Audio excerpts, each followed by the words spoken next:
যায়। এই ইসলামের যদি আপনি হেফাজত না করেন, যে কালিমা আমরা পেয়েছি লা ইলাহা ইল্লাল্লাহ মুহাম্মাদুর রাসূলুল্লাহ, এই কালিমা যদি আপনি নষ্ট করে দেন, তাহলে আল্লাহ আপনাকে মানুষ বলেনি, আল্লাহ আপনাকে মানুষই বলেনি।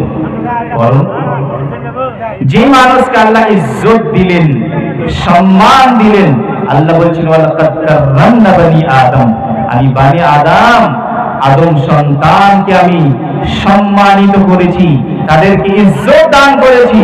কিন্তু যখন এই বনি আদম ঈমানকে ছেড়ে দিল, ঈমান থেকে যখন দূরে সরে গেল, ঈমানকে যখন নষ্ট করে দিল, তখন আল্লাহ বলছেন সে মানুষ নয়, সে মানুষ নয়, সে জানোয়ারের মতো, সে পশু পাখির মতো, কুকুর শিয়ালের মতো, বিড়ালের মতো। আল্লাহ পাক রব্বুল আলামিন বললেন লাহুম কুলুবুন লা ইয়াফকাহুনা বিহা ওয়া লাহুম আযানুন লা ইয়াসমাউনা বিহা ওয়া লাহুম আ'য়ুনুন লা ইউবসিরুনা বিহা উলাইকা কাল আন'আম। আল্লাহ পাক রব্বুল আলামিন বললেন আমি যাদেরকে দিল দিয়েছি কিন্তু সে দিল থেকে বোঝার চেষ্টা করলো না, হৃদয় দিয়েছি, বোঝার শক্তি দিয়েছি, কিন্তু সেই বিবেক দিয়ে বোঝার চেষ্টা করলো না। আমি তাদেরকে কান দিয়েছি কিন্তু সেই কানের দ্বারাতে শোনার চেষ্টা করলো না। আমি তাদেরকে চক্ষু দিয়েছি কিন্তু সেই চক্ষু দ্বারাতে ভালো জিনিস দেখার চেষ্টা করলো না। উলাইকা কাল আন'আম, এরাই হচ্ছে জানোয়ারের মতো, এরা মানুষ নয়, মানুষ নয়, বরং উলাইকা কাল আন'আম, এরা হচ্ছে পশু পাখির মতো, এরা হলো কুকুর শিয়ালের মতো। শুধু তাই নয়, আল্লাহ পাক রব্বুল আলামিন এক কদম আগে বেড়ে গিয়ে বলছেন বালহুম আযাল, বরং এরা পশু পাখি নয়, পশু পাখির চাইতেও বেশি এরা খারাপ।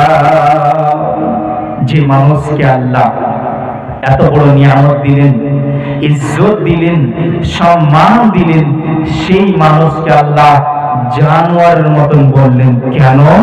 এই জন্য যে আমরা সেই ঈমানের হেফাজত করলাম না, মুমিন হয়ে জীবন যাপন করলাম না, ইসলামের হালাতে আপনার জীবন যাপন করলাম না, সেই কালেমার হেফাজত করতে পারলাম না। ঈমান এত বড় দৌলত, এত বড় দৌলত, ইসলাম এত বড় দৌলত, যদি ঈমান না থাকে আপনার কোনো আমল কবুল হবে না। কেউ যদি মুমিন না হয়, মুসলমান না হয়, যত আমল করুক না কেন তার কোনো আমল কবুল হবে না। যেরকম মসজিদের উন্নতি কল্পে জালসা, একটা হাদিস আমি আপনাদেরকে শোনাই, তারপরে আমার বক্তব্য আগে নিয়ে যাব। নবী আমার বললেন মান বানা লিল্লাহি মসজিদান বানাল্লাহু লাহু বাইতান ফিল জান্নাহ, যেই ব্যক্তি দুনিয়াতে পৃথিবীতে আল্লাহকে রাজি করার জন্য, আল্লাহর ইবাদতের জন্য, যেই ব্যক্তি পৃথিবীতে আল্লাহর জন্য একখানা ঘর বানাবে, আল্লাহ তার জন্য জান্নাতে একখানা ঘর বানাবে। শুধু তাই নয়, অন্য হাদিসের ভিতরে নবী আমার বললেন মান বানা লিল্লাহি মসজিদান কামাফহাসি কাতাতিন আও আসগার মিনহা বানাল্লাহু লাহু বাইতান ফিল জান্নাহ, যে ব্যক্তি পৃথিবীতে একখানা মসজিদ বানাবে কিংবা মসজিদে একটা পাখির বাসার সমান জায়গা বানিয়ে দিতে পারবে কিংবা তার চাইতে ছোট্ট জায়গা বানিয়ে দিতে পারবে, মসজিদ বানাতে যারা শরীক হবে, যারা সিমেন্ট দেবে, যারা ছড় দেবে, যারা ইট দেবে, যারা বালু দেবে, কিংবা কিছু টাকা দিয়ে যারা অংশগ্রহণ করবে, নবী আমার বললেন বানাল্লাহু লাহু বাইতান ফিল জান্নাহ, আল্লাহ সেই ব্যক্তির জন্য সেই ছোট্ট আমলের বিনিময়ে জান্নাতে একখানা ঘর বানাবে। মসজিদের উন্নতি কল্পে জলসা, ছোট্ট মোট্ট দান দিলেও আল্লাহ পাক রব্বুল আলামিন এই দানের বিনিময়ে জান্নাতে একখানা ঘর বানাবে। তাহলে কাদের জন্য বলেন? কাদের জন্য? যাদের কাছে ঈমান আছে, যারা হচ্ছে মুমিন, যারা হচ্ছে মুসলমান।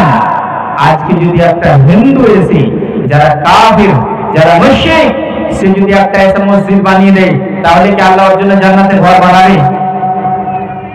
কি মত আপনাদের, জান্নাতের ঘর বানাবে? জি না। যতক্ষণ পর্যন্ত ঈমান আপনার কাছে না থাকবে ততক্ষণ পর্যন্ত জান্নাতে আপনার জন্য ঘর বানানো হবে না। শুধু তাই নয়, ঈমান এত গুরুত্বপূর্ণ দৌলত, ঈমান এত বড় দৌলত যে দৌলতের বিনা একজন মানুষ জান্নাতে যেতে পারবে না। ঈমান যদি না থাকে জান্নাতে যাওয়া যাবে না, জান্নাতে যাওয়া যাবে না। কিয়ামতের দিন, কিয়ামতের দিন সুবহানাল্লাহ, আল্লাহ পাক রব্বুল আলামিন কোরআন মাজিদের ভিতরে বললেন, কিয়ামতের দিন এত কঠিন দিন হবে, এত ভয়ঙ্কর দিন হবে, সেই দিন লোকেরা নাফসি নাফসি করবে, তারাহি করবে, কেউ কারো সহযোগিতা করবে না। ইয়াউমা ইয়াফিরুল মারউ মিন আখিহি ওয়া উম্মিহি ওয়া আবিহি ওয়া সাহিবাতিহি ওয়া বানি লিকুল্লি ইমরিইন মিনহুম ইয়াউমা ইযিন শা'নুন ইউগনি।